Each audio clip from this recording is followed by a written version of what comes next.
아버지 감사를 드립니다. 주께서 늘 우리와 함께하여 주시고 우리를 또 주님 앞에 예배드릴 수 있게 해주심을 감사를 드립니다. 아멘. 우리 마음 가운데에 늘 주님을 사모하는 마음이 가득 찰 수 있도록 은혜 부어 주시옵소서. 아멘. 날마다 주님과 함께 동행하며 찬양하며 삶을 살아갈 수 있도록 역사하여 주시옵소서. 아멘. 주께서 이 예배 시간 가운데 함께하여 주실 줄 믿사오며 살아계신 예수 그리스도 이름으로 간절히 기도드립니다. 아멘. 사도신경 우리의 신앙을 고백드립니다. 전능하사 천지를 만드신 하나님 아버지를 내가 믿사오며 그 외아들 우리 주 예수 그리스도를 믿사오니 이는 성령으로 잉태하사 동정녀 마리아에게 나시고 본디오 빌라도에게 고난을 받으사 십자가에 못 박혀 죽으시고 장사한 지 사흘 만에 죽은 자 가운데서 다시 살아나시며 하늘에 오르사 전능하신 하나님 우편에 앉아 계시다가 죄로서 산 자와 죽은 자를 심판하러 오시리라. 성령 믿사오며 거룩한 공예와 성도가 서로 교통하는 것과 죄를 사하여 주신 것과 몸이 다시 사는 것과 영원히 사는 것을 믿사옵나이다. 아멘. 교동문 시편 99편입니다. 구약성경 시편 99편을 찾으시기 바랍니다.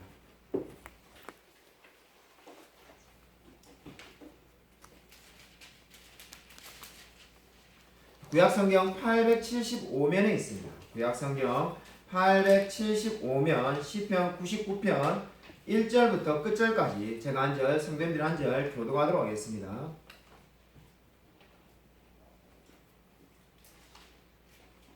시편 99편 1절부터 끝절까지를 제가 한 절, 성도님들 한 절 교독하겠습니다.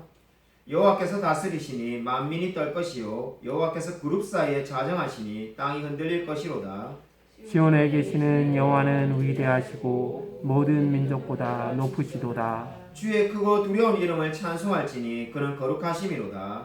능력 있는 왕은 정의를 사랑하느니라. 주께서 공의를 견고하게 세우시고 주께서 야곱에게 정의와 공의를 행하시나이다. 너희는 여호와 우리 하나님을 높여 그의 발등상 앞에서 경배할지어다. 그는 거룩하시도다.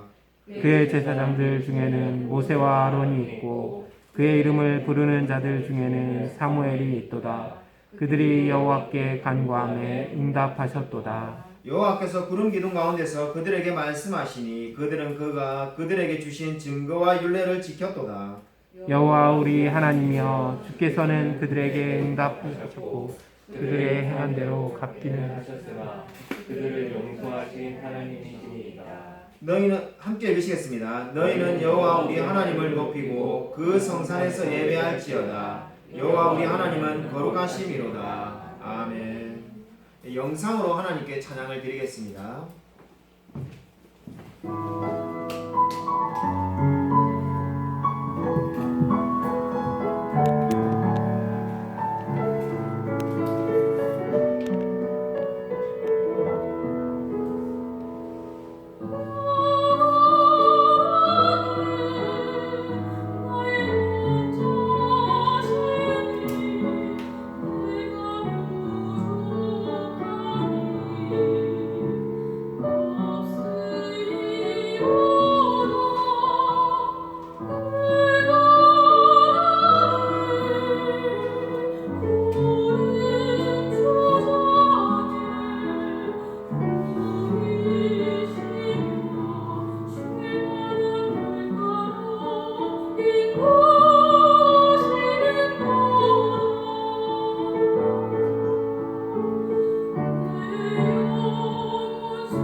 귀한 찬양 감사를 드립니다. 제가 은근기도 드리겠습니다. 하나님 아버지 감사를 드립니다. 우리가 날마다 주야로 하나님만을 기뻐하며 살아갈 수 있도록 은혜 부어 주셔서 이러한 신앙의 고백을 담아 하나님께 헌금을 드립니다. 주님께서 받으시고 우리의 삶 가운데 복내려 주셔서 참으로 인생의 어려운 순간을 지나고 있다 할지라도 오직 하나님만을 의지하며 날마다 기뻐하며 감사하며 승리하며 살아갈 수 있도록 역사하여 주셔서 특별히 우리 넘치 은혜교회도 하나님께서 축복하여 주셔서 이 코로나 시대의 모든 어려움들을 주님과 동행함으로써 넉넉히 이겨나갈 수 있도록 역사하여 주셔서 주께서 이 모든 기도 제목대로 함께하여 주실 줄 믿사오며 살아계신 예수 그리스도 이름으로 간절히 기도드립니다. 아멘. 우리 옆에 있는 분들과 인사하도록 하겠습니다. 한 주간 평하셨습니까? 인사하도록 하겠습니다. 네, 우리 교회 소식 주보를 참고해 주시기 바랍니다. 우리 코로나 확산 방지를 위해서 마스크를 필히 쓰시고 방명록의 이름을 꼭 기록해 주시기 바랍니다. 우리 임시 리더 모임은 좀 전에 모였습니다. 이 카톡방에 있는 우리 수협의 동영상을 통해서 여러분이 꼭 가정에서 예배를 드리시기 바랍니다. 하이델베르그 요리문답 제73문을 하도록 하겠습니다. 제가 문제를 읽고 여러분이 답을 하시면 되겠습니다. 그렇다면 성령께서는 어째서 세례를 중생의 씻음과 죄를 씻음이라고 부르십니까? 하나님께서 그렇게 말씀하시는 데에는 큰 이유가 있습니다. 하나님께서는 그런 말씀을 통해서 몸을 들어온 것이 물로 씻겨지듯이 우리가 예수 그리스도의 피와 성령으로 말미암아 제거된다는 것을 가르치고자 하신 것은 물론 특히 겉으로 물로 몸이 깨끗이 씻겨지는 것과 우리 죄가 정말로 영적으로 깨끗이 씻겨진다는 것을 이러한 신적인 약속과 표를 통하여 확신시키고자 하신 것입니다. 아멘. 오늘 설교 말씀은 이사야 53장 3절부터 8절입니다. 사도신경을 강의하고 있는데 오늘 그 6번째 시간입니다. 사도신경 강의 6번째 시간 이사야 53장 3절부터 8절 말씀이 되겠습니다. 구약성경 1033면에 있습니다. 구약성경 1033쪽 이사야 53장 3절부터 8절까지 제가 한 절, 성도님들 한 절 교독하도록 하겠습니다. 오늘 설교 제목은 그리스도의 고난입니다. 제가 한 절, 여러분이 한 절, 이사야 53장 3절부터 8절을 읽겠습니다. 그는 멸시를 받아 사람들에게 버림받았으며 강고를 많이 겪었으며 질고를 아는 자라. 마치 사람들이 그에게서 얼굴을 가리는 것 같이 멸시를 당하였고 우리도 그를 귀히 여기지 아니하였도다. 그는 실로 우리의 질고를 지고 우리의 슬픔을 당하였거늘 우리는 생각하기를 그는 징벌을 받아 하나님께 맞으며 고난을 당한다 하였노라. 그가 찔림은 우리의 허물 때문이요 그가 상함은 우리의 죄악 때문이라. 그가 징계를 받음으로 우리는 평화를 누리고 그가 채찍에 맞음으로 우리는 나음을 받았도다. 우리는 다 연합해서 그를 행하여 각기 제일로 바꾸거늘 여호와께서는 우리 모두의 죄악을 그에게 담당시키셨도다. 그가 곤욕을 당하여 괴로울 때에도 그의 입을 열지 아니하였으며 마치 도수장으로 끌려가는 어린 양과 털 깎는 자 앞에서 잠잠한 양같이 그의 입을 열지 아니하였도다. 그는 곤욕과 신문을 당하고 끌려갔으나 그 세대 중에 누가 생각하기를 그가 살아있는 자들의 땅에서 끊어지는 마땅히 형벌받은 내 백성의 허물 때문이라 하였으리요. 아멘. 우리 사도신경 강의 그 6번째 시간입니다. 오늘 우리가 살펴볼 내용은 본디오 빌라도에게 고난을 받으셨다는 이 사도신경의 말씀이 되겠습니다. 이 초등학생들이 많이 읽는 위인전을 우리가 가끔 읽어보면은 그 사람의 수많은 행적들에 대해서는 기록을 하고 있지만은 그 사람의 죽음에 대해서는 그다지 많은 말을 하지 않는다는 것을 알게 됩니다. 근데 성경은 어떻습니까? 놀랍게도 예수님의 고난과 죽으심에 모든 말씀이 집중되어 있다는 것을 보게 됩니다. 특별히 오늘 우리는 예수님이 고난받으신 것에 대해서 말씀을 살펴보고자 합니다. 이 예수님이 고난받으신 것은 한마디로 말해서 우리를 죄에서 구원하시기 위해서라고 성경은 말씀하고 있습니다. 근데 오늘 우리가 암송하는 이 사도신경에는 빌라도라는 이름이 들어 있습니다. 왜 굳이 이 사람의 이름이 들어있을까요? 이 사도신경에 빌라도의 이름이 언급되어 있는 이유는 크게 두 가지가 있다고 볼 수가 있습니다. 첫 번째, 이 빌라도의 이름이 언급되어 있는 이유는 실제로 일어난 역사적 사건임을 강조하고 있습니다. 5세기에 작가 루피누스라는 분이 이런 말을 하였습니다. 이 신조를 전해준 이들이 이런 일들의 실제 연대를 강조한 것은 대단히 지혜로운 일이다. 그렇게 해서 이 전승의 신뢰성을 뒤흔들 불확실성이나 모호함이 생겨날 여지가 아예 사라졌기 때문이다. 여러분, 이 말이 무엇을 의미합니까? 한마디로 말해서 빌라도라는 이름이 있기 때문에 지금 이 사도신경의 모든 역사성이 보장된다는 겁니다. 그렇지 않으면은 그냥 누가 환상 가운데 썼나 이렇게 오해할 수 있지만은 이 모든 이야기가 실제로 일어난 이야기라는 것이 지금 빌라도라는 이름 때문에 알 수가 있다는 겁니다. 그렇다면 빌라도는 어떤 사람일까요? 빌라도는 당시에 유대 지방을 다스리던 로마의 총독이었습니다. 우리가 잘 알다시피 당시는 로마가 세상을 지배하던 때였습니다. 로마는 온 세상을 지배하면서도 각 식민지마다 왕을 세워서 그 왕에게 자치권을 주었다고 합니다. 그래서 이 자치권을 가진 왕이 스스로 정치를 하면서도 로마에 복종하며 살게 되는 거죠.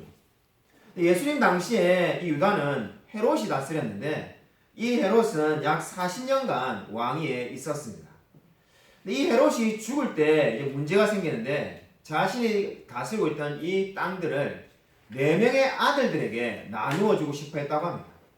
그래서 이 4명의 아들에게 나누어 주면 안 되겠냐라고 로마에 요청을 하자 로마가 그렇게 해도 된다라고 허락을 합니다. 그렇게 해서 이 4명의 왕이 이 전체 이스라엘 땅을 다스리게 되는 겁니다. 그거를 우리가 성경에 나오는 말씀으로 말하면은 분봉왕이라고 성경은 말을 하고 있습니다. 분봉왕이라고 성경이 말하는 그 말의 의미가 원어를 직역하면은 4분의 1 통치자라는 뜻이 되겠습니다. 그러니까 4분의 1만 다스린 사람이라는 거죠. 이스라엘 전체의 땅이 있는데 그걸 4명이 나누어서 4분의 1 통치자, 바로 그 사람이 분봉왕입니다. 그래서 이제 분봉왕으로 4명이 다스리는데 헤롯의 4아들 중에 헤롯 안디바에게는 갈릴리를 주었고 그리고 헤롯 빌립에게는 이두레와 디라고니스를 주었습니다. 그리고 루사니아에게는 다메섹을 주었고 그리고 아켈라오에게 유대와 사마리아를 주었습니다. 근데 문제는 이 아켈라오가 너무나 잔인하고 포악한 방식으로 백성들을 통치했다는 겁니다. 그래서 한마디로 말해서 백성들이 못 살겠다면서 로마에 우리는 이 사람의 통치를 받고 싶지 않고 차라리 로마가 우리를 직접 다스려 달라고 요구를 하였습니다. 그래서 로마 황제가 그 건의를 받아들여 가지고 이 아켈라오를 파면을 시킵니다. 그래서 이제 이 유다와 사마리아 지역을 직접 통치하게 되는데 그때부터 총독이 유다의 지역에 와서 다스리게 되는 겁니다. 그래서 이 빌라도는 그는 이 로마가 직접 보낸 총독 가운데서 5번째 되는 5대 총독이었습니다. 그리고 이 빌라도가 주 26년부터 36년까지 유대 지방을 다스리게 된 겁니다. 그럼 둘째로 이 빌라도가 사도신경에 언급된 것은 무엇을 의미하겠습니까? 이 예수님께서 그분 자신의 소유인 세상에서 거절당했다는 것을 의미하고 있습니다. 이 모든 세상은 사실 하나님, 예수님의 것입니다. 근데 그 세상으로부터 오히려 예수님이 거절당했다는 것을 지금 이 빌라도의 이름을 통해서 알 수가 있습니다. 안타깝게도 우리가 이 빌라도라고 하면은 제일 먼저 우리가 떠올리는 게 뭡니까? 예수님을 사형시킨 사람이라고 떠올립니다. 수많은 분들이 사실 오해를 하고 있는데 정말로 얼마나 많은 분이 오해를 하는지 우리가 상상하기 어려울 정도로 수많은 분들이 오해하는 내용이 있습니다. 이 산헤드린이라는 이 공회가 사형 집행권이 없어가지고 지금 예수님을 이 빌라도에게 보내었다 이렇게 생각하는 분들이 굉장히 많습니다. 실제로 그렇게 말하는 목사님도 있고 성도님들도 많이 있습니다. 왜 그런 오해가 퍼졌을까요? 거기에는 요한복음 18장 31절의 말씀이 수많은 사람들에게 오해를 불러일으키게 되었습니다. 우리 제가 프린트물에 다 적어놓았는데요. 요한복음 18장 31절 말씀을 우리 같이 한번 읽도록 하겠습니다. 같이 한번 읽겠습니다. 네, 시작. 빌라도가 이르되 너희가 그를 데려다가 너희 법대로 재판하라. 유대인들이 이르되 우리에게는 사람을 죽이는 권한이 없나이다 하니. 우리 많은 분들이 요한복음 방금 우리 읽은 18장 31절에 우리에게는 사람을 죽이는 권한이 없다는 말을 보고 이 사내들인 공예는 유대인의 공예는 사람을 죽일 수 있는 사형 집행권이 없구나라고 그냥 단순하게 생각합니다. 이 구절만 보면은 사실 그렇게 생각할 수가 있습니다. 근데 성경을 해석할 때는 성경 전체를 보아야만 합니다. 성경 전체를 보면은 그러한 생각은 오해라는 것을 알게 됩니다. 왜 그렇습니까? 사내들인 공예는 재판을 하고 사형 집행을 하는 권한까지 있었다는 것을 성경이 분명히 말을 하고 있기 때문입니다. 제가 좀 전에 말을 했듯이 이 로마는 식민지를 삼으면은 그들에게 일종의 정치할 수 있는 이 왕을 세우게 해주고 사람을 죽일 수 있는 권한까지도 다 주었다고 합니다. 대표적인 예가 성경에 나오는데 사도행전 7장의 스데반 이야기입니다. 이 스데반 이야기를 보면은 찾지는 않겠습니다만 사도행전 7장 58절과 21장 32절을 보면은 이 바울이 사내들인 공의의 재가를 받아서 스데반을 돌로 쳐 죽였다는 것을 알게 됩니다. 만약에 유대인들이 사람을 사형시킬 권한이 없었다면 어떻게 그들이 스스로가 스데반을 죽일 수가 있었겠습니까? 유대인들은 사형 집행권이 분명히 있었습니다. 그렇다면 우리가 이제 궁금한 것은 왜 그럼 사형 집행권이 있는 이 유대 사람들이 예수님을 직접 돌로 쳐서 죽이면 될 건데 그렇게 하지 않고 빌라도에 넘겼냐는 겁니다. 여기에 두 가지 이유가 있습니다. 첫 번째 이유는 당시에 예수님을 따르는 사람들이 너무나 많았기 때문에 정치적인 부담감이 너무나 컸다는 데 있었습니다. 만약에 자기가들이 직접 예수님을 죽이면은 수많은 사람들이 이 사내들인 공예와 이 유대인 지도자들을 적으로 대할 것이지 않겠습니까? 그 정치적 부담이 너무나 크기 때문에 빌라도에게 그 선택을 넘긴 겁니다. 두 번째 이유가 사실 더 중요한 게 놀라운 하나님의 섭리가 이 가운데 있습니다. 만약에 유대인들이 재판을 해서 예수님을 죽였다면 어떤 일이 벌어졌을까요? 이거 한번 생각해 보십시오. 예수님의 시체를 유대인 마음대로 처리했을 겁니다. 그렇다면 아리마대 요셉의 무덤에 들어가지도 못하고 결국 부활도 입증할 수가 없게 되었을 겁니다. 결국 이 모든 것을 하나님의 섭리 가운데서 하나님이 이렇게 빌라도에게 예수님을 넘기도록 허용하신 겁니다. 따라서 우리가 다 알다시피 빌라도가 재판을 해서 예수님을 십자가에 못 박히게 한 것은 한마디로 말해서 하나님의 놀라운 섭리다라고 말을 할 수가 있습니다. 예전에 어떤 책에서 이런 이야기를 본 적이 있습니다. 어느 목사님이 절친한 친구가 암에 걸려가지고 죽어가고 있습니다. 이 암에 걸린 친구분이 극심한 고통 가운데서 어쩔 줄을 몰라하며 힘들어하고 있어요. 저는 암에 걸려 본 적은 없지만은 이 암에 걸린 분들의 이야기를 들으면은 정말로 죽는 게 더 낫다라고 느낄 만큼 고통을 느낄 때가 있다고 합니다. 이 친구도 그렇게 고통을 느껴서 너무나 괴로운 나머지 이렇게 말했다고 합니다. 있는 힘을 다해서 이제 그 문병원 이 친구 목사님에게 한 말이 나는 밑바닥으로 떨어지고 있다.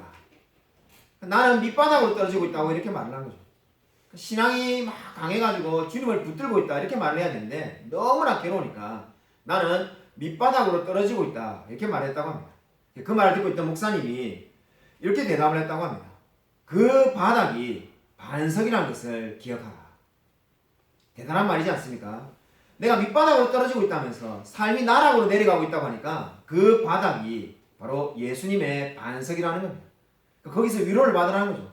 내가 이상한 데로 지금 떨어지고 있는 것이 아니라 너는 지금 예수님께로 떨어지고 있다는 것을 믿으라는 겁니다. 그러면서 성경 말씀을 한 구절 그 목사님이 인용을 해주셨는데 신명기 33장 27절 말씀입니다. 영원하신 하나님이 내 처소가 되시니 그의 영원한 팔이 내 아래에 있도다. 정말로 아멘이지 않습니까? 이 영원한 하나님이 내 처소가 되실 것이고 그의 영원하신 팔이 내 아래에 있다는 겁니다. 친구가 내가 계속해서 아래로 떨어지는 것 같은 마음을 느끼니까 그 아래에 영원하신 하나님이 너를 기다리고 있다는 겁니다. 여러분 진정으로 여러분 이 믿음을 가지시기 바랍니다. 우리의 삶이 때로는 바닥을 향해 떨어지는 것 같은 느낌이 들 때도 있습니다. 특히 인생에 좋은 일은 없고 늘 힘들고 때때로 괴로울 때가 있습니다. 그러나 그때도 두려워하지 마시기 바랍니다. 우리 인생이 바닥으로 떨어진다 할지라도 그 바닥에 예수 그리스도라는 반석이 기다리고 있음을 믿으시기 바랍니다. 아멘. 하나님의 영원하신 팔이 우리를 붙들고 있음을 늘 믿고 기억하시기를 바랍니다. 아멘. 여러분, 오늘 두 번째는 본디오 빌라도에게 고난을 받으사라는 이 말씀의 의미입니다. 우리가 아마 신앙생활을 어느 정도 하신 분이라면은 본디오 빌라도에게 고난을 받으사라는 이 말을 정말로 몇 번이나 암송했겠습니까? 아마 수천 번, 수만 번 암송을 했을 겁니다. 이 본디오 빌라도에게 고난을 받는다는 말 때문에 수많은 분들이 다 본디오 빌라도가 예수님을 직접적으로 고난했다고 오해하고 있습니다. 근데 이 라틴어 원문을 보면은 이 말은 원래 의미가 이렇습니다. 본디오 빌라도가 통치하는 시대에 고난을 받으셨다. 이 두 말의 느낌이 상당히 다르지 않습니까? 본디오 빌라도가 통치하는 시대에 고난을 받으셨다. 그러니까 본디오 빌라도에게 고난을 받았다고 말하면은 빌라도가 예수님을 계속 힘들게 하고 괴롭혔다는 의미로 우리가 받아들이기 쉽습니다. 근데 원래 이 사도신경의 고백은 본디오 빌라도가 통치하는 시대에 예수님께서 수많은 고난을 당하셨다는 겁니다. 그리고 사도신경의 이 원문의 말이 맞는 이유는 성경을 봐도 마찬가지입니다. 성경에 그 어디에도 예수님께서 내가 빌라도에게 고난을 받을 거라고 말씀하신 것은 없습니다. 오히려 예수님은 누구에게 고난을 받는다고 말했습니까? 제가 프린트물에 적어놓은 것처럼 마태복음 16장 21절과 누가복음 9장 22절에 이 예수님께서는 장로들과 대제사장들 그리고 서기관들에게 고난을 받을 거라고 성경에서 분명히 말씀하셨습니다. 마태복음 16장 21절, 누가복음 9장 22절에 분명히 예수님께서 그렇게 말씀하셨습니다. 실제로 예수님의 삶을 보면은 이 빌라도가 아무 죄가 없다는 것이 아니라 빌라도에게 고난을 받은 것이 아니라 빌라도가 통치하는 시대에 고난을 받았다는 것이 분명하다는 것을 알 수가 있게 됩니다. 여러분, 실제로 마가복음 15장 1절을 보시면은 예수님은 새벽에 빌라도에게 넘겨졌습니다. 우리 마가복음 15장 1절 말씀을 우리 같이 한번 읽겠습니다. 시작. 새벽에 제사장들이 여기 장로들과 서기관들 곧 온 공회와더불어 인노하고 예수를 결박하여 끌고 가서 빌라도에게 넘겨주니. 여기서 새벽은 언제를 말하는 겁니까? 이른 아침을 말하는 겁니다. 당시에 로마의 관리들이 직무를 시작하는 시간이 바로 이 시간입니다. 그 시간이 역사적으로 보면은 아침, 그러니까 오전 7시가 되겠습니다. 그러니까 지금 오전 7시경에 지금 예수님께서 빌라도에게 넘겨졌습니다. 그 다음에 우리가 알고 있는 중요한 성경이 말하는 진리가 있습니다. 예수님이 언제 십자가에 달려 돌아가셨습니까? 제3시, 성경이 말하는 시간으로는 제3시, 우리 시간으로 오전 9시에 십자가에 달리시고 제9시, 결국 오후 3시에 돌아가십니다. 그럼 결국 어떻게 이야기가 되겠습니까? 빌라도를 오전 7시에 만났는데 십자가에 달리신 것은 오전 9시가 되겠습니다. 그러니까 아무리 빌라도가 예수님을 괴롭혀봐야 그 괴롭힐 수 있는 시간은 2시간밖에 되지가 않습니다. 더 놀라운 것은 이 빌라도를 만난 법정에서 이 십자가에 매달리는 그 거리까지도 상당한 거리가 됩니다. 그러니까 2시간도 채 안 되는 시간만이 지금 빌라도에게 고난을 받는 겁니다. 그렇기 때문에 우리가 단순히 빌라도에게 고난을 받았다 이렇게 말해서는 안 되는 겁니다. 요한복음 물론 19장 1절을 보시면은 분명히 빌라도가 예수님을 채찍으로 때렸다는 말씀이 있습니다. 빌라도가 아무 죄가 없다는 말을 지금 제가 하고 있는 것이 아닙니다. 이 빌라도에게 모든 탓을 다 해서는 안 된다는 거죠. 분명히 채찍을 때렸지만은 그 채찍을 정말로 한 번도 안 쉬고 계속 때려본들 2시간을 넘을 수가 없다는 이야기를 제가 하고 있는 겁니다. 그러면 이 빌라도가 예수님을 신문한 내용 가운데 중요한 것이 무엇일까요? 성경은 왜 이 이야기를 저와 여러분에게 말씀하고 있을까요? 너무나 중요한 진리를 이 빌라도가 지금 우리에게 전해주고 있는 것이 있습니다. 바로 요한복음 19장 6절 말씀인데 요한복음 19장 6절을 보면은 빌라도가 이렇게 말을 합니다. 나는 그에게서 아무 죄도 찾지 못하겠노라. 나는 그에게서 아무 죄도 찾지 못하겠노라. 빌라도가 예수님을 신문해보고 채찍으로 때려본들 그에게서 죄를 찾을 수 없다라고 말을 하고 있습니다. 예수님이 죄가 없으신 분이라는 것을 빌라도의 입을 통해서 지금 고백을 하고 있습니다. 이것이 바로 요한복음 19장 6절이 전해주는 위대한 진리가 되겠습니다. 아멘. 이 말의 의미가 무엇입니까? 유대인들은 분명히 그렇게 생각했을 겁니다. 우리가 머리를 너무나 잘 쓴 것 같지 않냐? 우리가 그냥 예수님을 때려서 죽일 권한이 있지만은 그렇게 하면은 정치적인 반발심이 엄청나게 생길 건데 우리가 머리를 잘 써가지고 빌라도에게 넘겨서 사람들로 하여금 빌라도를 원망하게 하고 우리는 뒤에 빠지고 우리가 원하는 목적인 예수님을 죽일 수 있게 되고 아마 자기 뜻대로 다 되었다라고 당시에 유대인들의 장로들과 서기관 제사장들은 그렇게 생각했었는지도 모릅니다. 근데 놀라운 것은 무엇입니까? 오히려 그렇게 한 그 모든 일이 예수님이 죄가 없으신 분이라는 것을 증명하게 되었다는 것을 성경은 말씀하고 있습니다. 이 일을 통해서 우리가 알 수 있는 것이 무엇입니까? 모든 역사는 하나님이 주도권을 가지고 계신다는 겁니다. 사람은 자기가 스스로 생각하고 내가 결정해서 내가 뭔가를 만들어낸다라고 착각하기 쉽습니다. 오늘 내가 뭔가를 결정했고 내가 행동을 하니까 내 마음대로 모든 것을 다 할 수 있다고 생각하지만은 오늘 이 성경의 말씀이 보여준 것은 그 모든 행동 위에 세상을 주도하시는 분이 계신데 그분이 바로 하나님이시다라고 성경은 말씀하고 있습니다. 유대인은 예수님을 죽임으로써 모든 것이 끝났다고 생각했었는지도 모릅니다. 그러나 하나님은 그 모든 일을 통해서 오히려 구원 사역을 이루신 분이었습니다. 그래서 유대인들은 이 로마의 권력을 통해서 예수님을 죽였지만은 예수님께서 어떻게 했습니까? 그것조차도 하나님의 뜻을 이루는 선한 도구로 사용하였습니다. 그래서 정말 성경이 말씀하신 대로 모든 것이 합력하여 선을 이루게 하신 분이 하나님이시라는 것을 성경은 말씀하고 있습니다. 그리고 이 하나님을 믿으시기 바랍니다. 여러분 오늘 성경이 본디도 빌라도에게 고난을 받은 사람 말씀이 있는 이유가 무엇입니까? 이 모든 역사가 이 모든 일이 실제로 일어남을 증명하고 있습니다.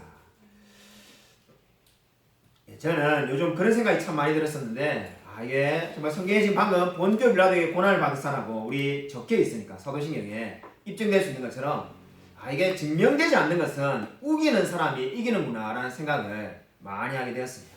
무슨 이야기냐면은 우리 박지영 사모랑 이야기를 하다 보면은 늘 이렇게 우리 과거에 대해서 이야기를 하면은 안 맞는 부분이 있는데 어떤 부분이냐면은 제가 열심히 이렇게 쫓아다니면서 결혼했다고 생각하는데 본인은 프로포즈를 제가 하지 않아가지고 본인이 결혼하자고 먼저 말했습니다.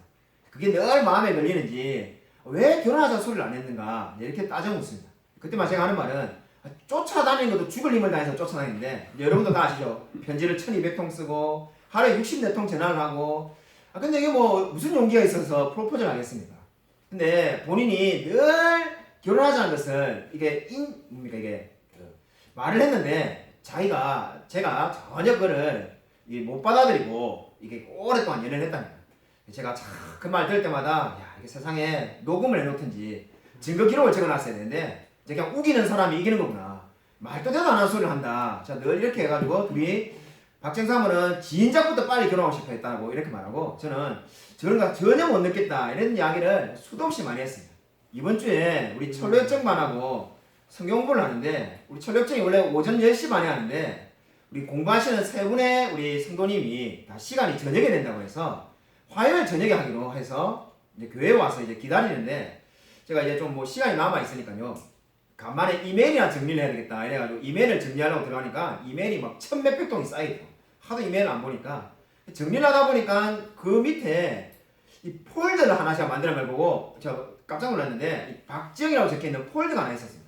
가만히 보니까 제가 이 연애 때부터 우리 박지영 사모가 저한테 보낸 이메일을 다 모아놓은 거죠.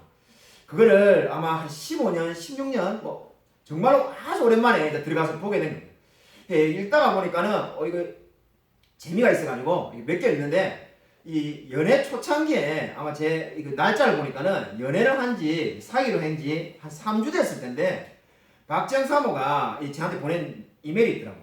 읽다가 제가 깜짝 놀라지 않았겠습니까? 거기에 결혼하자는 말이 섞여 있던 거예요. 제가 너무나 놀라가지고 이게 진짜 이렇게 말했는데 내가 왜 몰랐을까? 정말 박지영 사모 말이 맞구나. 그런 생각을 제가 하게 되었습니다. 그래서 이제는 싸울 일도 없고 박지영 사모 말이 다 맞는 거구나. 내가 바보라서 2년이나 쫓아다녔구나. 진작에 결혼을 해가지고 아마 2002년 봄에 결혼을 했어야 되는 건데 너무나 오랫동안 연애했구나 라는 생각을 하게 되었습니다. 제가 그걸 보면서 똑같은 생각을 하게 된 것이 이게 기록이 없으니까 우리 박지영 사모 알고 다 맞는 말 했는데 제가 못 받아들이고 그런 일이 없다고 했는데 이제 기록이 딱 있으니까는 제가 다 받아들이게 되었습니다. 마찬가지입니다. 왜 우리에게 지금 본디오 빌라도에게 고난을 받으사라고 성경에서 그리고 사도신경에 분명히 말하고 있겠습니까? 이러한 기록이 없으면은 아마 우리가 정말 하나님이 우리를 얼마나 사랑하셨는지 우리가 아마 잘 모를런지도 모릅니다. 그러나 성경은 분명히 지금 이렇게 말씀을 하고 있습니다. 정말로 이 모든 고난을 예수님께서 받으신 이유는 저와 여러분을 사랑하셔서 고난을 받으셨다라고 성경은 분명히 말씀하고 있습니다. 오늘 세 번째는 예수님의 고난과 우리와의 관계입니다. 오늘 우리가 읽었던 이사야 53장 3절 말씀을 한번 보시기 바랍니다. 53장 3절 말씀을 보시면은 질고를 아는 자라는 말이 되어 있는데 이 말의 표준 세번역을 보면은 사실상 오역이 적혀 있습니다. 그는 언제나 병을 앓고 있었다라고 번역을 하고 있습니다. 그는 언제나 병을 앓고 있었다면 어떻게 되겠습니까? 이것은 바로 예수님이 늘 질병을 가지고 있는 마치 우리 요즘 말로 하면 기저질환자 같이 그런 사람이 될 수밖에 없습니다. 그러나 3절의 말씀은 결코 그런 의미가 아닙니다. 예수님께서 늘 병을 앓고 계셨다는 것이 아니라 고난을 받으심으로써 인간이 겪는 고통과 슬픔이 무엇인지 정확히 알고 있었다는 의미가 되겠습니다. 여러분 이사야 53장 5절 말씀을 우리 다시 한번 읽겠습니다. 우리 53장 5절 다시 한번 읽겠습니다. 네, 시작. 그가 찔림은 우리의 허물 때문이요 그가 상함은 우리의 죄악 때문이라. 그가 징계를 받음으로 우리는 평화를 누리고 그가 채찍에 맞음으로 우리는 나음을 받았도다. 아멘. 우리 원래 5절 말씀 앞에는 우리 개혁 성경에 생략되어 있는데 여러분이 가지고 있는 성경이라면 그 앞에 써두시면 좋습니다. 원래 그러나라는 말이 이 원문에는 있는데 지금 생략되어 있습니다. 그러니까 but, 영어로 말하면 but이라는 말이 있으니까는 어떤 의미가 되겠습니까? 그러나 그가 찔림은 우리의 허물 때문이요. 이렇게 지금 말씀이 나아가고 있습니다. 무엇에 대한 그러면은 그러나가 되겠습니까? 바로 4절 말씀을 보시면은 우리는 생각하기를 그는 징벌을 받아 하나님께 맞으며 고난을 당한다 하였노라. 그러니까 우리 생각에는 어떻다는 겁니까? 사람들 생각에는 예수님께서 징벌을 받아서 하나님께 고난을 받고 하나님께 맞고 있다 이렇게 지금 생각을 한다는 겁니다. 한마디로 말해서 예수님이 자신의 죄 때문에 징벌을 받고 고난을 받는다는 겁니다. 근데 좀 5절 말씀 보면은 그러나라고 된 게 뭡니까? 그 생각은 잘못된 생각이고 예수님이 자신의 죄 때문에 고난을 받는 것이 아니라 이제 두 가지 사실을 깨달았다라고 53장 5절은 말씀합니다. 첫 번째가 뭡니까? 예수님께서 찔리시고 상함을 받은 것은 우리의 허물과 죄악 때문이라는 겁니다. 예수님의 죄 때문에 예수님이 지금 찔림을 받으신 것이 아니라 우리의 허물 때문에 찔림을 받으셨다라고 말씀하고 있습니다.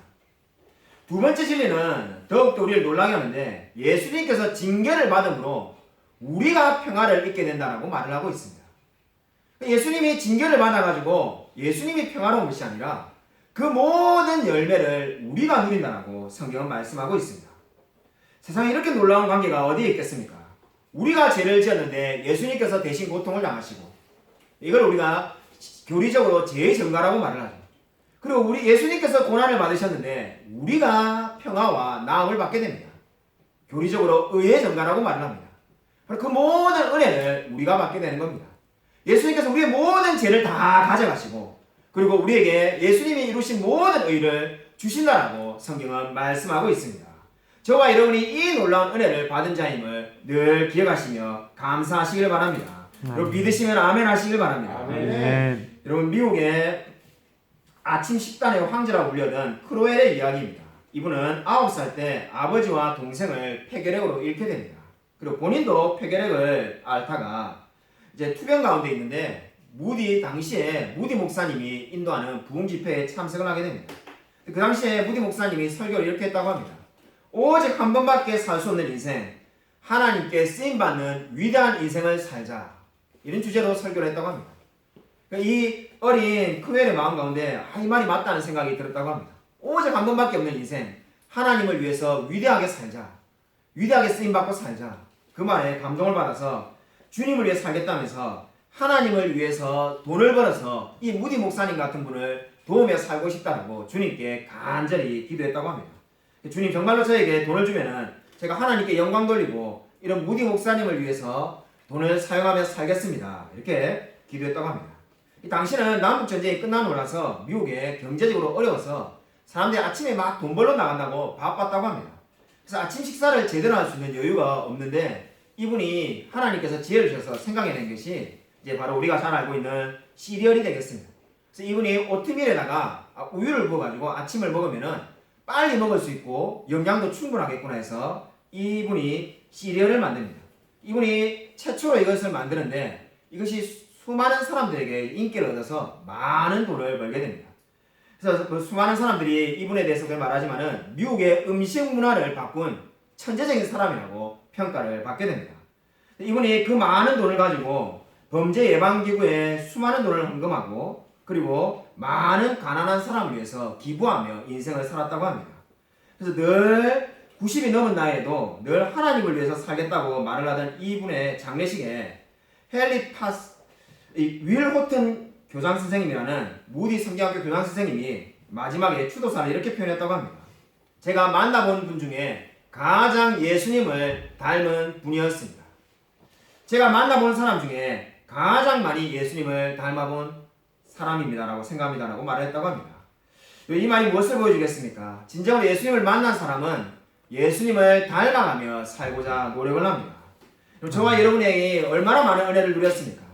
정말로 예수님께서 본디오 빌라도에게 고난을 받아서 저와 여러분을 하나님의 자녀로 삼아 주셨습니다. 어떻게 하면 우리가 주를 위해서 살아갈 수가 있을까요? 우리 철로역정을 지금 공부하고 있는데 철로역정의 저자 존 버녀는 이렇게 말을 했습니다. 당신이 기도한 후에는 기도보다 더한 것을 할 수 있지만은 그러나 당신이 기도할 때까지는 기도보다 더한 것을 할 수 없다. 이 말을 꼭 기억하시기 바랍니다. 저와 여러분이 기도한 후에는 기도보다 더한 것을 할 수가 있지만은 저와 여러분이 기도할 때까지는 기도보다 더한 것을 할 수가 없다는 겁니다.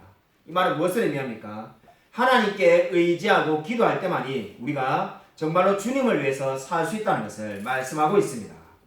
이 세상에 여러 가지 문제로 인해서 고난을 당하고 있습니까? 은혜의 보좌로 모든 문제를 가지고 나아가시기 바랍니다. 예수님은 빌라도가 통치하는 시대에 죄 없으신 분으로서 우리를 위하여 고난을 받아 죽으셨습니다. 이렇게 예수님께서 고난을 받으신 이유는 우리를 죄에서 구속하셔서 하나님의 자녀로 삼으시기 위해서였습니다.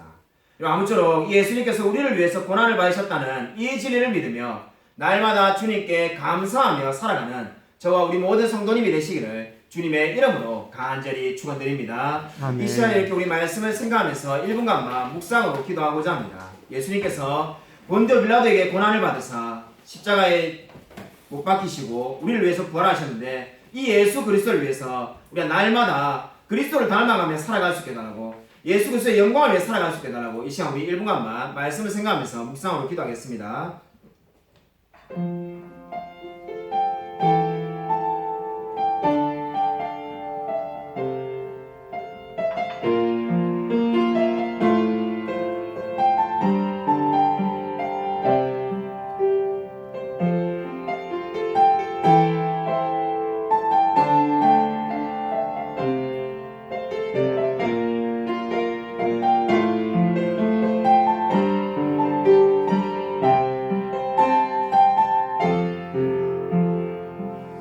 아버지 감사를 드립니다. 주님께서 본디오 빌라도에게 고난을 받으사 십자가에 지시고 부활하셔서 우리를 하나님의 자녀 삼아 주심을 감사를 드립니다. 우리가 매번 예배를 드릴 때마다 암송하는 이 사도신경의 말씀이 얼마나 위대한 진리인지 늘 깨달아 알며 살아갈 수 있도록 은혜 부어 주시옵소서.